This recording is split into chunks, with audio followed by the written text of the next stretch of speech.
ये मेरे तकिए के नीचे किसने रखा होगा? इसे झूठ के अलावा और कुछ नहीं आता। अगर मेरा यकीन नहीं तो खुद चख कर देख ले। इसका जायका जहर जैसा है। जिन तुर्कों ने तुम्हारे खानदान को बेदर्दी से कत्ल किया, उनसे इंतकाम लेने का वक्त आ गया है मारिया।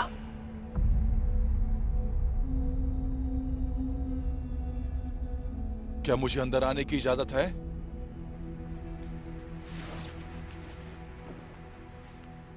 आ जाइए।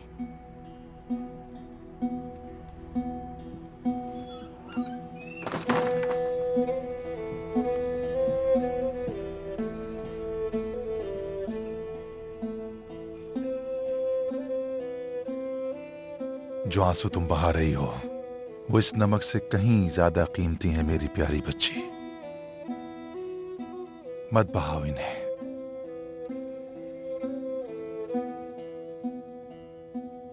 मैं तुम्हारे चेहरे पर एक मानूस तन्हाई महसूस कर रहा हूं। तुम्हारा भी इस दुनिया में कोई नहीं है। यकीनन ये आंसू इसी वजह से हैं।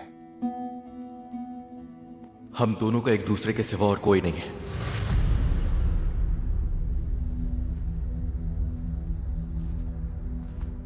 मेरे बाबा के काव मिनोस, वो मुझसे बहुत प्यार करते हैं। किकाओ मिनस तुम्हारे बाबा नहीं है। बरसों पहले उन्होंने तुम्हें अगवा किया था।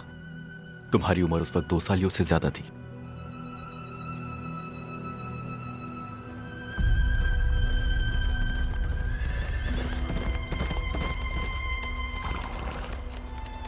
मेरे सामने 2 रास्ते थे।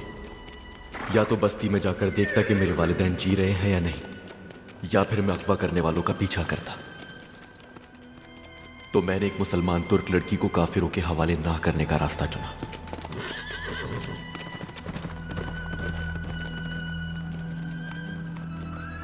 मैंने उन लोगों का पीछा किया जिन्होंने तुम्हें अगवा किया और अनी पहुंच गया। मुझे कुछ ना कुछ तो करना था। मैं तुम्हें अकेला नहीं छोड़ सकता था। मैं गुलाम के रूप में कला में दाखिल हुआ।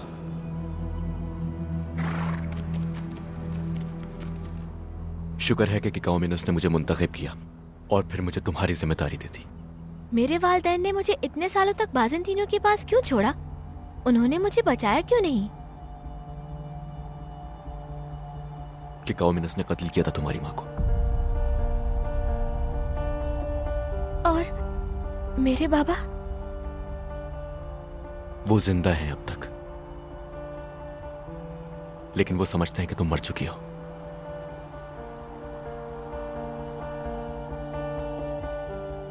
तुमने जिंदगी के इतने साल अकेले गुजारे हैं और हर मंजिल अकेले ही तय की है।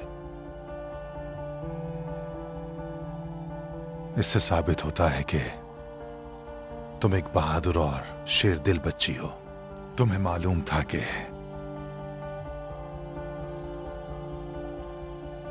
बहादुरी और साबित कदमी ही तुम्हें अपनों तक पहुंचाएगी। इस रवैये को बरकरार रखना तुम पर ही मुनहसिर है। याद रखो कि इंसान बेबस होता है।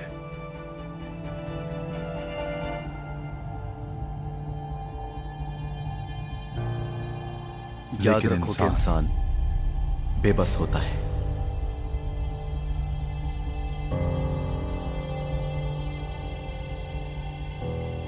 फानी होता है।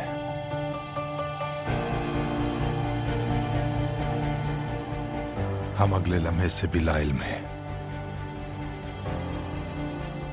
लेकिन जब तक तुम्हारा मकसद तुम्हारे दिल में जिंदा है, किसी चीज से मत डरना।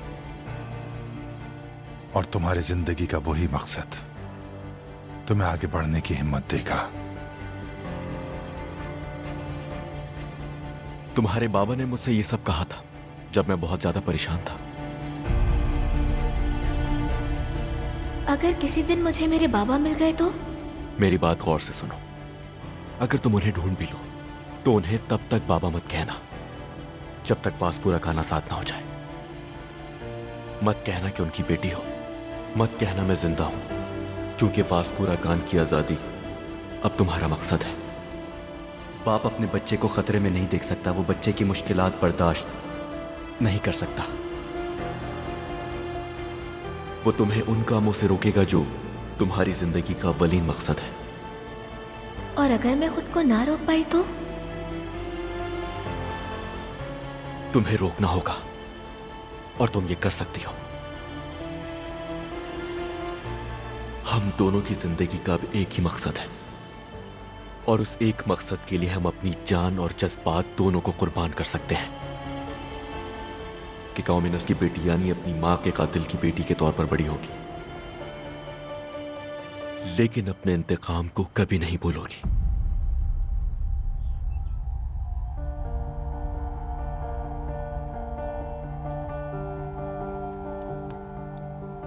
और क्या चीज है जो तुम्हें तकलीफ दे रही है? बताओ मुझे बेटी।